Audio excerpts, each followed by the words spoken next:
Vamos dar sequência à disciplina Legislação Tributária do curso técnico em contabilidade. Vamos agora falar da segunda etapa, segunda parte, em relação ao nosso programa de curso. Eu sou a professora Joselita e estou ministrando essa disciplina de 30 horas para vocês. Essa disciplina ela tem como conteúdo Sistema Tributário Nacional, espécies tributárias, crédito tributário, lançamento e cobrança. Administração tributária, administração fiscal, infrações fiscais e crimes tributários. Essa é a segunda parte do programa do curso de legislação tributária para o curso técnico em contabilidade. Sistema Tributário Nacional é um sistema rígido e racional, previsão na Constituição Federal, artigo 145 a 162. E o que rege esse sistema? Basilado pelo arcabouço da legislação tributária, abrangido pela reformulação constitucional por leis complementares e resolução do Senado Federal, alcança leis federais, estaduais e municipais, atos normativos e medidas provisórias. Então, todos esses elementos legislativos, eles formam o sistema tributário nacional. E o que está atrelado à matéria tributária propriamente dita? O Código Tributário Nacional, legislação tributária e a vigência tributária. O Código Tributário Nacional, ele é a Lei 5172, de 25 de outubro de 1966, recepcionado pela Constituição Federal com status de lei complementar. Legislação tributária está aqui. A legislação tributária compreende o artigo 96 do Código Tributário Nacional, as leis, os tratados e as convenções internacionais, os decretos e as normas complementares. Compreende as emendas à Constituição, as leis complementares, as leis ordinárias, as leis delegadas, as medidas provisórias, os decretos legislativos e as resoluções. Tudo isso faz parte da legislação tributária que está no Sistema Tributário Nacional. E essa lei, de várias formações legais, eles vão estar o quê? Formando e falando e tratando da matéria tributária, que é o tributo. E para que isso? Determina a fonte tributária desse regramento. Vimos lá, não existe tributo no conceito de direito tributário, no conceito de tributo, que não existe tributo se não houver um regramento, uma lei, que também remete ao princípio da legalidade. E a vigência tributária, a legislação está vigente quando se dá a publicação da lei, conforme os princípios. E aí eu lembro que nós temos o princípio da anterioridade mínima, que a regra, se o majoral criar um tributo, vai ser cobrado no exercício seguinte. A exceção, posso estar cobrando tributo no mesmo exercício da publicação da lei. Mas eu também tenho que observar os 90 dias da publicação da lei. Então, o princípio dos 90 dias. E que existe exceção. O impor de renda é exceção ao princípio dos 90 dias, mas não é exceção ao princípio da anterioridade. Ou seja, se eu aumentar a alíquota do imposto de renda, eu tenho que observar que só pode ser cobrado no ano seguinte. Mas isso é importante observar se for no finalzinho do ano, quando você altera a legislação acerca da matéria tributária, se for, digamos, exemplo, em dezembro, em janeiro do ano seguinte, eu já posso cobrar o cumprimento dessa majoração tributária em relação ao imposto de renda. Por quê? Porque o imposto de renda é exceção ao princípio da anterioridade mínima de 90 dias, mas não é exceção à do ano seguinte. Então, tenho muito cuidado com o IPI, o imposto de renda, porque um é exceção de uma coisa, o outro é exceção de um princípio, então observe bem isso. Instituição de tributos, competência e capacidade, já falei na parte do primeiro vídeo, que capacidade não se confunde com competência. Nós temos que podem instituir tributos os entes federativos, a União, os 27 estados do Distrito Federal, os mais de 500 mil municípios. A competência de arrecadação e fiscalização dos tributos pode ser delegada, gerando assim a capacidade tributária ativa, já comentada anteriormente. Função dos tributos. Função fiscal, arrecadar recursos para utilização orçamentária. E aí essa matéria tributária é muito importante porque é uma receita tributária e que o governo só pode cumprir sua função se tiver uma receita que faça com que tenha condições do cumprimento do dever que está lá na nossa Constituição.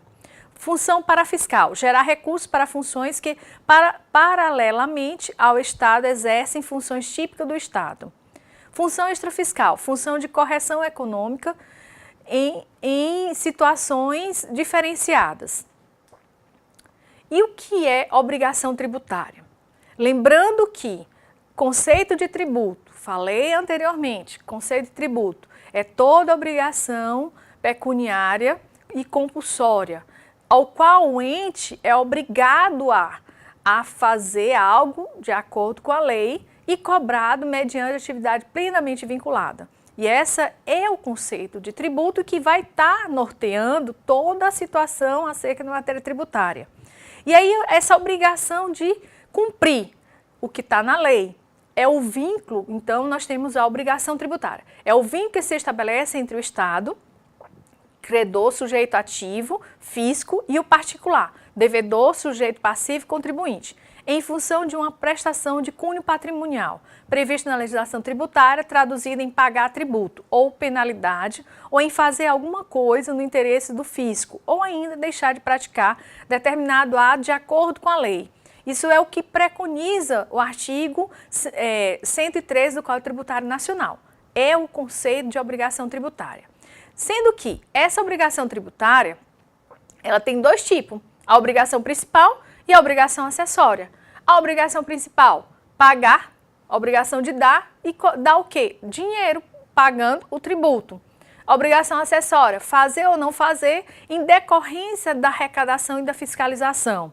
E aí vejamos, obrigação principal, decorre de fato gerador previsto em lei e tem por objeto uma obrigação de dar dinheiro para pagar o tributo.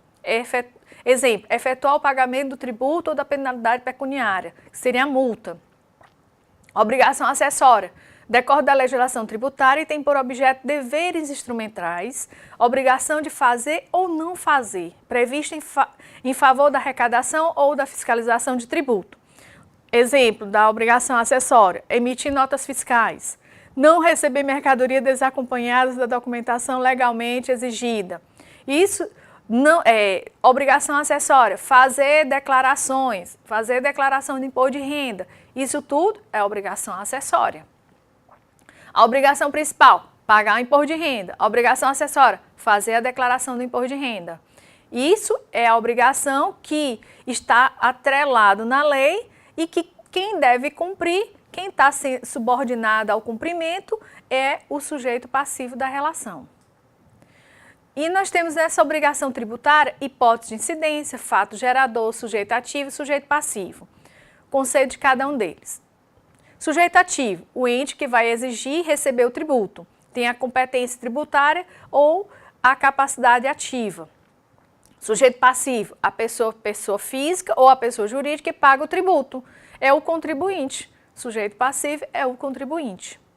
E o sujeito ativo, União, Estado, Distrito Federal, Município. Só esses podem ser sujeito ativo da relação tributária. Elementos tributários, hipótese de incidência, apresenta a situação hipotética que gera o tributo, ou seja, hipótese de incidência. Exemplo, em relação ao imposto de renda. O que diz a lei? Se você adquirir renda, paga imposto de renda. Então, enquanto tiver adquirir renda, é hipótese de incidência. Quando eu adquiro a renda, deixa de ser hipótese e passa a ser fato gerador. E o que é o fato gerador? Refere-se à situação relacionada à hipótese de incidência, ou seja, é algo quando eu concretizo a hipótese. Se na lei do imposto de renda diz que quem adquire renda paga imposto de renda, então, enquanto eu não adquirir renda, eu não pago o imposto de renda. No momento que eu adquiri a renda, eu vou pagar o imposto de renda. Então, deixa de ser hipótese e passa a ser fato gerador. Subsunção, enquadramento exato do fato gerador à hipótese de incidência. Base de cálculo, valor base do bem ou serviço para o cálculo do valor do tributo. Então, qual é a base de cálculo do imposto de renda? A renda, o lucro. Essa é a base de cálculo. A alíquota, valor fixo ou proporcional, que define o valor cobrado na base de cálculo. Então, a alíquota. Então, a base de cálculo do imposto de renda quando a empresa adquire ou tem lucro. Então, a base de cálculo é o lucro. E a alíquota? 15% sobre o lucro. Responsabilidade tributária. Então, além dos sujeitos da relação, é preciso identificar a responsabilidade dessa relação. A responsabilidade do contribuinte perante o sujeito ativo de fazer o pagamento do tributo, seja ele diretamente ou não ligado ao fato gerador. E aí nós temos a responsabilidade por transferência, quando o fato gerador já ocorreu, sendo definido o responsável posteriormente. Nós temos a responsabilidade por sucessão, quando empresas passarem por aquisição, cisão ou situação parecida, e o fato gerador ocorrer antes da operação, mas com o pagamento pendente. E aí os sucessores serão responsáveis para o pagamento desse processo aí tributário que foi adquirido nessa sucessão. Então ele passou a ser o responsável por sucessão. Responsabilidade pessoal. Quando há pessoas responsáveis pela entidade, como sócios, também carregam responsabilidade pessoal pelo pagamento do tributo. Então, é importante que na personalidade jurídica existe a figura do sócio e dos responsáveis tributários. Então, responsabilidades pessoais nessa relação. Solidariedade tributária. Quando eu falo de solidariedade tributária, significa que posso cobrar para aquela pessoa toda a dívida. Então, se a dívida ela é de responsabilidade de várias pessoas, eu posso cobrar de um só toda a dívida. Por quê? Porque ela está numa condição de solidariedade. Mesmo que essa pessoa que pague toda a dívida vá cobrar regressivamente dos demais que são devedores da dívida. Quando dois ou mais contribuintes são responsáveis por um único fato gerador. Aí temos a solidariedade natural. Quando o pagamento pendente é herdado, cabendo ao sujeito ativo definir se cobrará de um ou mais contribuintes. E a solidariedade legal, quando os responsáveis pessoais pelo empreendimento também são responsáveis pelo pagamento dos tributos. Então, nós temos essa solidariedade tributária. Espécies tributárias, importante. O tributo, ele é o gênero. E nós temos várias espécies desse gênero. Então, tributo é gênero dos quais derivam as espécies. Quais são? Impostos, taxas, contribuição de melhoria, contribuições especiais, empréstimo compulsório. Então, tributo é gênero, impostos, taxas, contribuição de melhoria, contribuições especiais, empréstimo compulsório são espécies. E aí nós temos tipos de tributos, e aí vários, que no caso são 5, impostos, taxas, contribuição de melhoria, contribuições especiais, empréstimo compulsório. Imposto tem natureza impositiva, não depende de uma contraprestação governamental, ou seja, eu não vou sujeitar o pagamento do imposto a um serviço do Estado. Então, paguei imposto, vai para o cofre público e o governo vai usar esse recurso da forma que for necessário para o governo. Não há uma contraprestação em relação a esse valor arrecadado.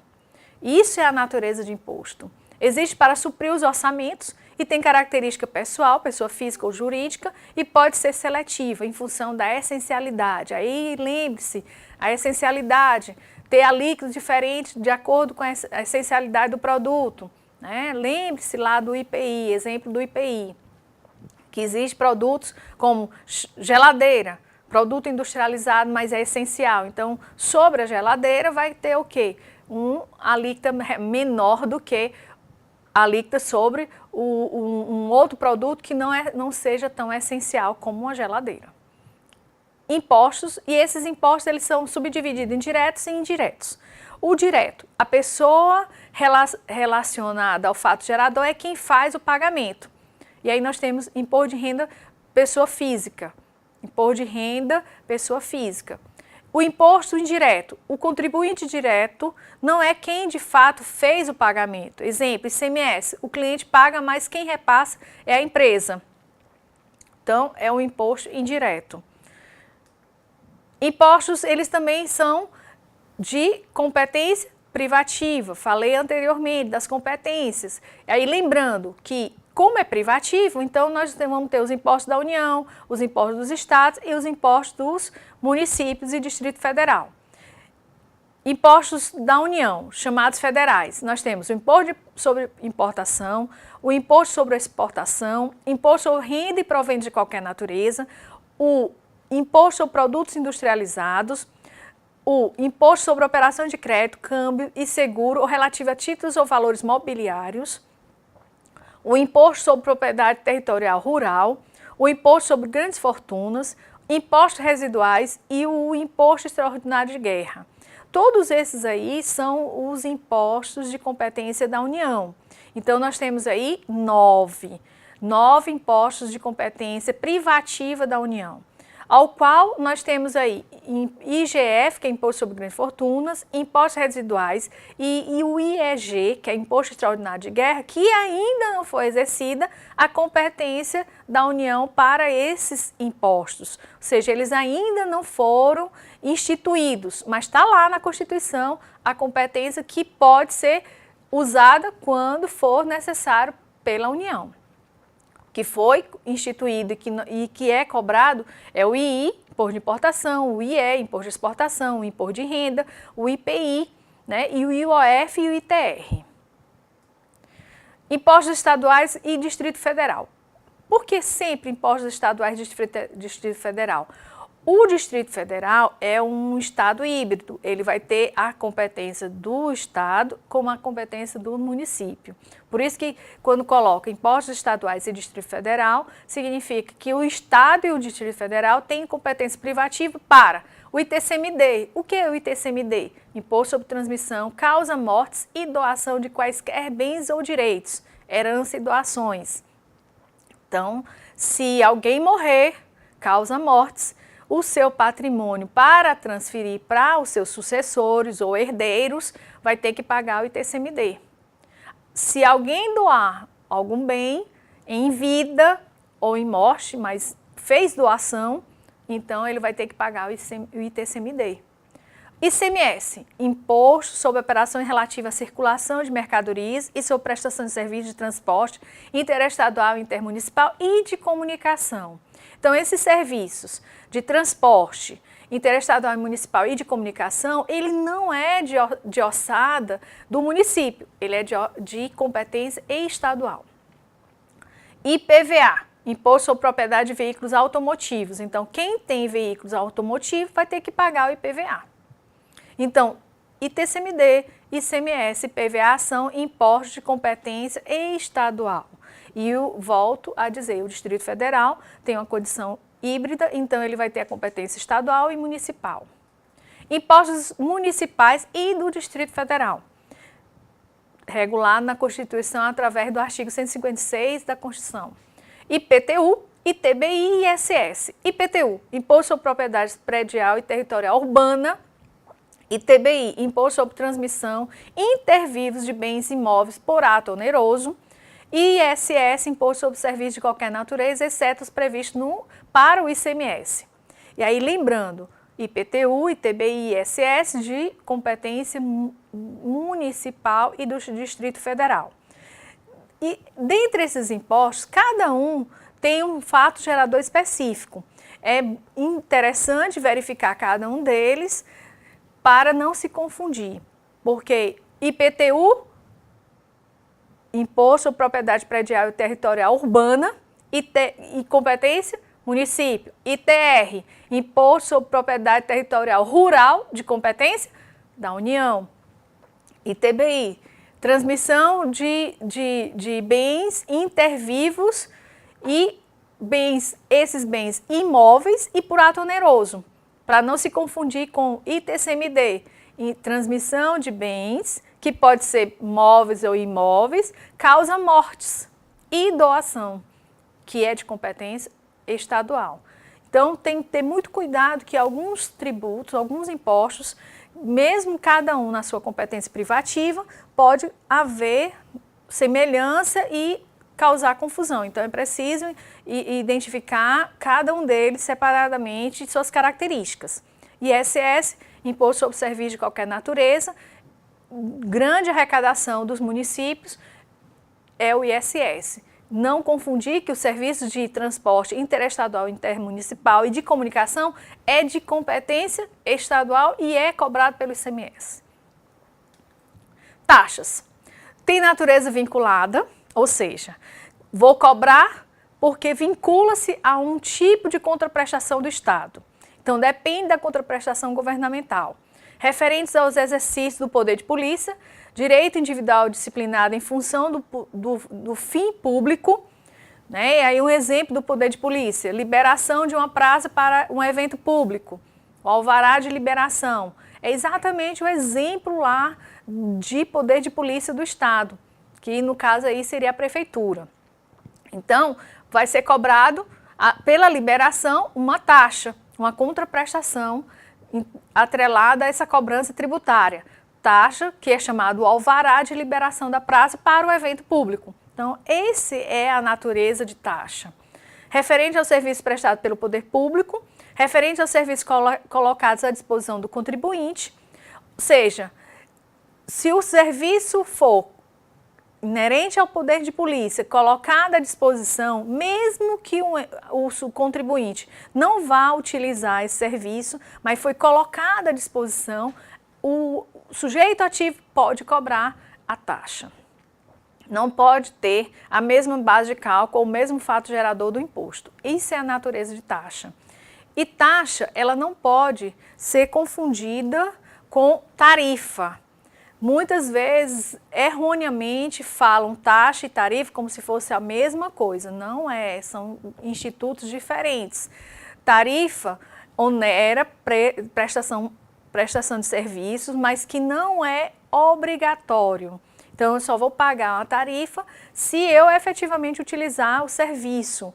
E um serviço não obrigatório, que pode ser exercido por qualquer pessoa, independente de ser pública ou privada. Então, não pode se confundir. E observe, o conceito de tributo, ele dá as condições para você não se confundir o que é taxa, o que é tarifa. Lembrando, se é tributo, taxa é tributo. Então, é obrigatório, mesmo que eu não queira, mas está na lei, eu tenho que pagar. Tarifa não. Tarifa não é obrigatório. Só vou pagar se eu efetivamente usar aquele serviço. Então, ter muito cuidado e volto a lembrar que deve-se observar o conceito de tributo para não se confundir.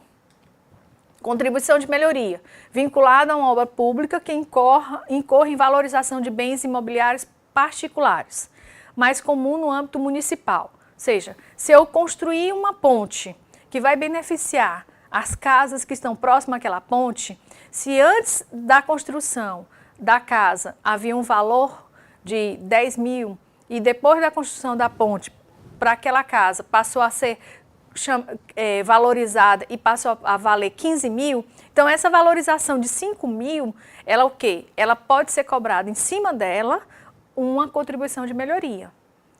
Pode se cobrar, até porque é uma competência dada aos entes da competência comum, aos entes da União, aos entes do sujeito ativo, União, Estado, Distrito Federal, Município. Ou seja, eu posso cobrar, não significa que eu vá cobrar. Contribuições especiais relativas a atividades de seguridade social, saúde, atividade de controle. CID, contribuição cobrada em relação à cadeia econômica de petróleo e combustível. COFINS, contribuição para financiamento da Seguridade Social. PASEP, contribuição de financiamento da Seguridade Social aos servidores públicos.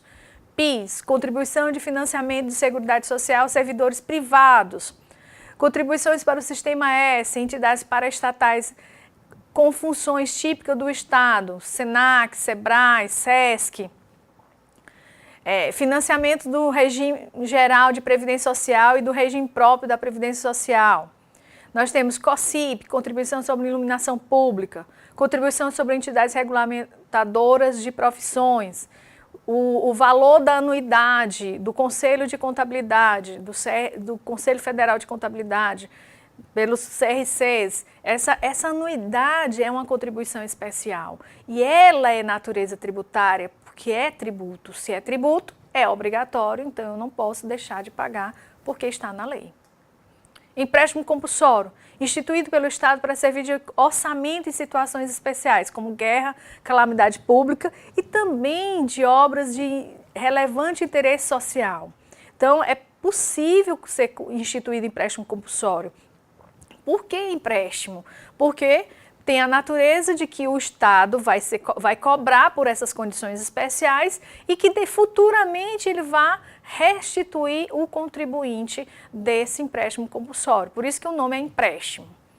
Nós temos aí, em relação à situação de cobrança tributária, essa relação sujeito ativo, sujeito passivo, ao que liga é o tributo, nós temos aí o crédito tributário. E aí, como é que é instituído o crédito tributário? É o momento em que o sujeito ativo exige de fato o pagamento do tributo. Os tributos são exigidos através do lançamento, onde se define o crédito, sujeito ativo, sujeito passivo e o prazo para o pagamento.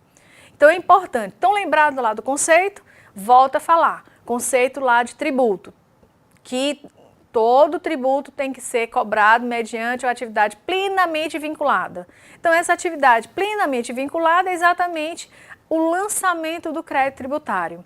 E aí, o crédito tributário, como é que é o crédito tributário?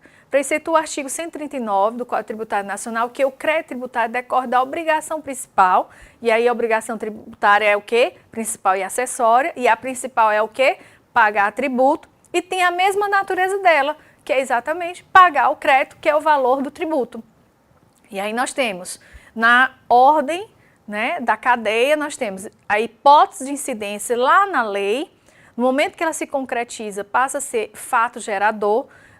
Tendo o fato gerador, surgiu a obrigação tributária, e a obrigação tributária, nós temos principal e acessória. No caso, a obrigação principal está atrelada diretamente com o crédito tributário, que é exatamente pagar o valor do tributo. Essa é a ordem da relação. E aí, nessa ordem da relação, é preciso constituir o crédito. Só podemos constituir o crédito através do lançamento. Por quê? Porque é o momento que você vai verificar a ocorrência do fato gerador, determinar a matéria tributável, calcular o montante do tributo devido, identificar o sujeito passivo e, sendo o caso, propor a aplicação de penalidade. Então, é o momento que eu vou identificar o crédito, é através do lançamento.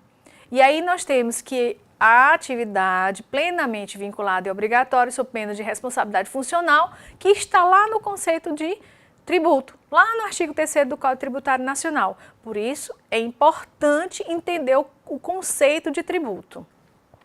Nós temos 3 modalidades de lançamento. Lançamento de ofício ou direto. O sujeito ativo possui todos os dados necessários para efetuar o lançamento, então, simplesmente ele faz o lançamento do crédito dele. Qual? IPTU. Ele identifica quem é o proprietário do imóvel urbano, rural, o imóvel urbano. Então, sobre o imóvel urbano, eu vou cobrar o quê? IPTU, que é o fato gerador do IPTU. Se eu já sei quem é o proprietário, se eu já sei qual é o imóvel, já sei as medidas do imóvel, então eu vou simplesmente fazer o lançamento do crédito do IPTU. Anualmente eu faço esse lançamento, porque já tenho todas as informações. Então é por isso que é chamado lançamento de ofício ou direto, porque o sujeito ativo já tem todas as informações, ele simplesmente faz o lançamento do seu crédito na data que a lei determina. Lançamento por declaração ou misto. O lançamento por declaração mista é aquele que o sujeito passivo presta a declaração ou informação e a Fazenda Pública efetua o lançamento. E só então o sujeito passivo efetua o pagamento ou tenta impugnação caso não concorde com a exigência. Exemplo, quando o passageiro chega de um voo internacional, faz uma declaração de bagagem, mercadorias importadas, para que o fisco possa efetuar o lançamento. Então, eu vou ter que declarar. Outro exemplo de lançamento por declaração. quando eu faço uma doação. Eu tenho que informar ao fisco o que eu vou doar para poder se calcular em cima da doação o ITCMD estadual. Então, é o lançamento do crédito por declaração. E não pode se confundir a declaração de imposto de renda, porque a declaração de imposto de renda é só uma declaração de ajuste anual. Não é um lançamento do crédito em imposto de renda pela declaração. Não pode se confundir declaração de imposto de renda e achar que o imposto de renda, o lançamento do crédito do imposto de renda esteja sendo feito por declaração, que não é. Correto é lançamento por homologação. E qual é a modalidade de lançamento por homologação? A legislação transfere ao sujeito passivo as funções de apurar e antecipar o montante devido sem prévio exame da autoridade administrativa. Então, sujeito passivo contribuinte, ele vai o quê? Ele vai calcular, ele vai apurar, ele vai pagar, depois ele informa. E aí o sujeito ativo homologa toda essa situação tributária que inerente ao seu crédito. Se ele concorda, muito bem, quitou. Se ele não concorda, ele vai cobrar a diferença. Ou aplicar as multas inerentes às punições decorrentes da situação que surgiu daquela operação. Então, esses são os lançamentos, as modalidades de lançamento do crédito tributário. Nós temos cobrança ocorre de duas formas, por notificação, cobrança administrativa, e execução fiscal, cobrança em via judicial. Nós temos que a situação do crédito tributário, nós temos algumas possibilidades de exclusão do crédito tributário, ou seja, vamos excluir o crédito tributário. Uma vez constituído, como é que exclui o crédito tributário? Nós temos semelhança ao benefício fiscal, fica excluído o sujeito passivo, o pagamento do tributo, a anistia. E aí eu falo que a anistia é o perdão da punibilidade, não do tributo. Então, não há necessidade do lançamento do crédito tributário referindo às penalidades. Na anistia, a anistia é o perdão das penalidades atrelada ao crédito tributário. Isenção, situação em que determina o sujeito passivo não precisa realizar o pagamento do tributo. Ou seja, a lei que institui o tributo vai dar as condições de não precisar pagar o tributo. Então, é isenção, que não pode se confundir com imunidade lá na Constituição, que é uma forma de o quê? De limitar a competência. Imunidade, a Constituição diz que tem certas matérias, não pode ser cobrado tributo. Suspensão do crédito tributário. Nós temos moratória, posterga o prazo de pagamento do tributo, depósito integral do montante, quando o contribuinte discorda de algum valor do tributo, faz o pagamento integral do tributo e solicita análise. Liminar em mandado de segurança. Caso haja uma demanda judicial entre os sujeitos, o pagamento daquele crédito fica suspenso. Liminar em mandado de segurança significa que antecipa os efeitos da decisão final.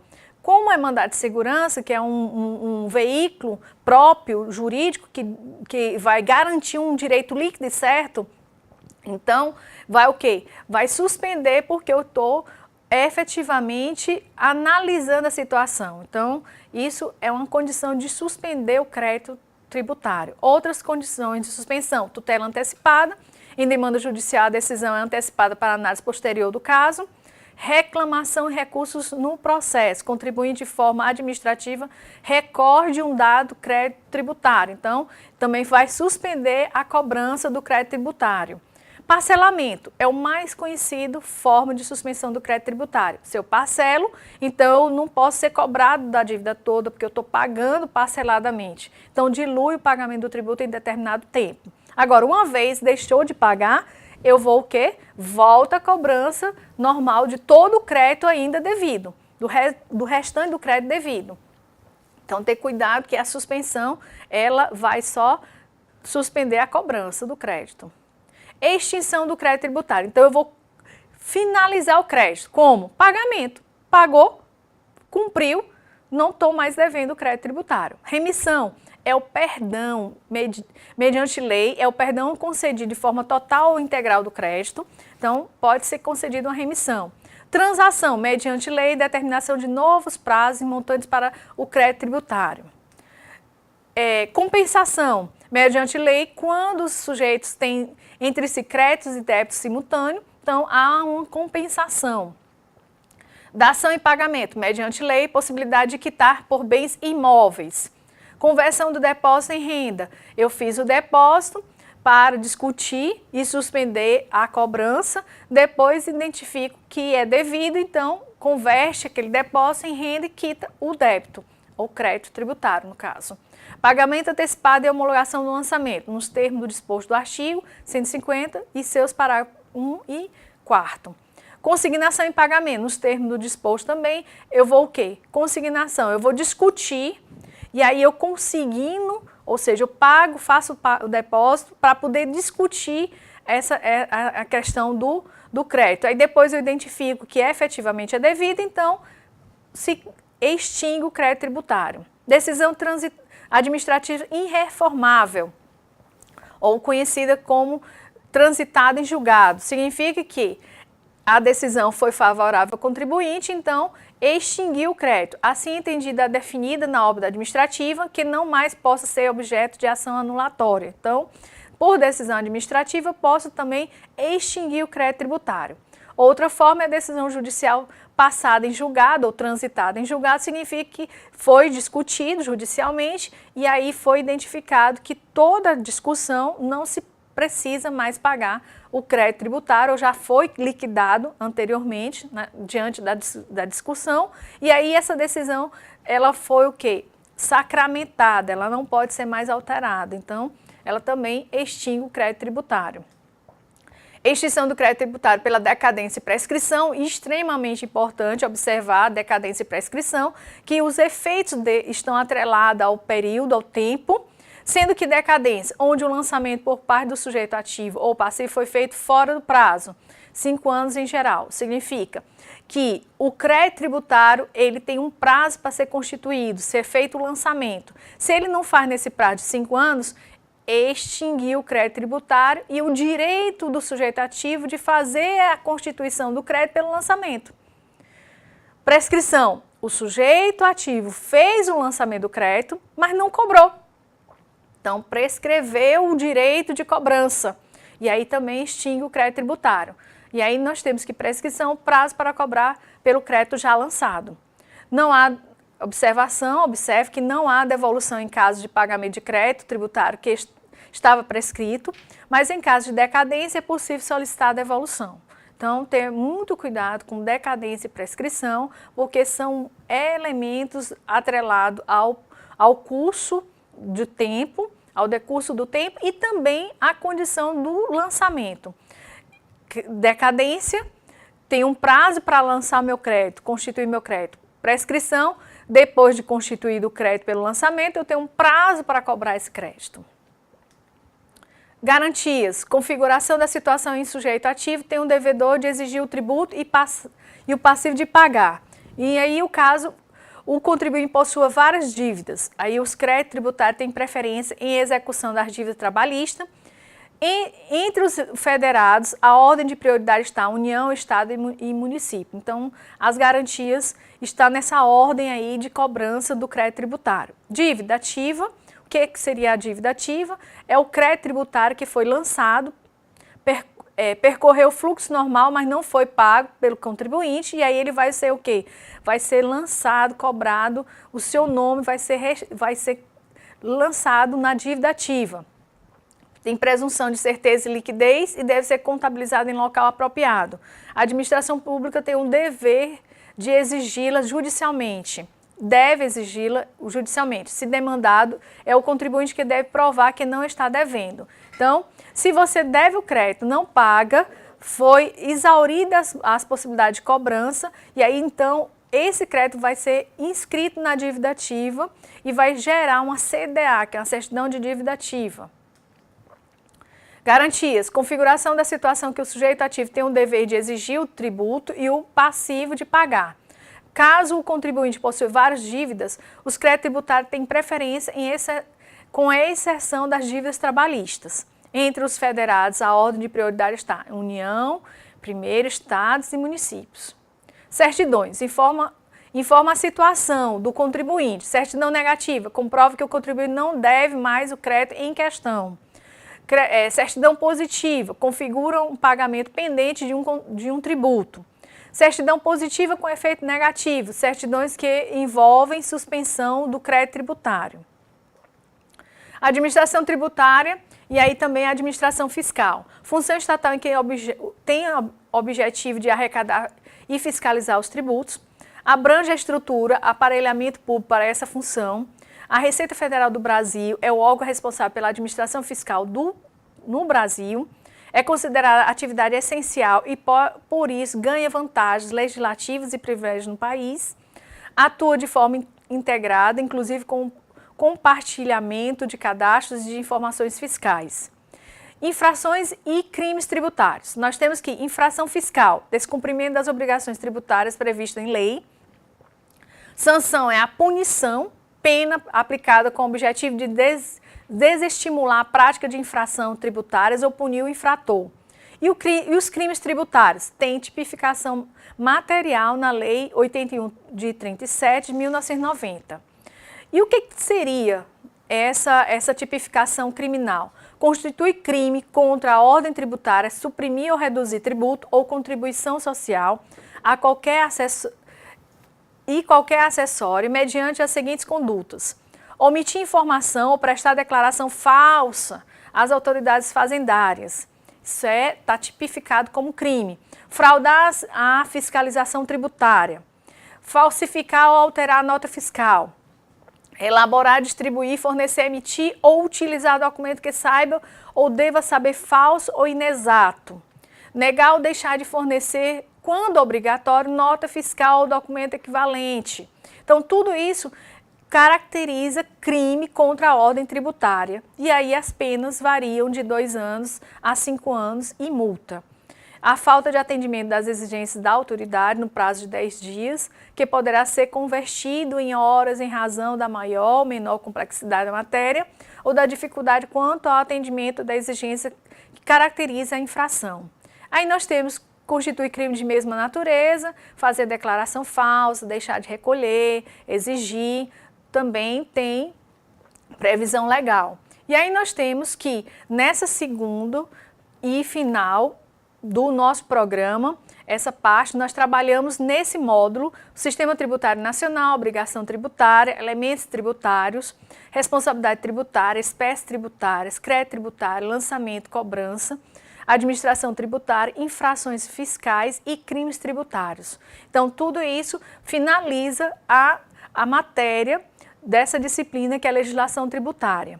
Observando que, para entender melhor, é preciso compreender todos esses elementos que fazem parte da matéria do direito tributário, que é a legislação tributária que liga o sujeito ativo ao sujeito passivo e que essa ligação está exatamente o tributo.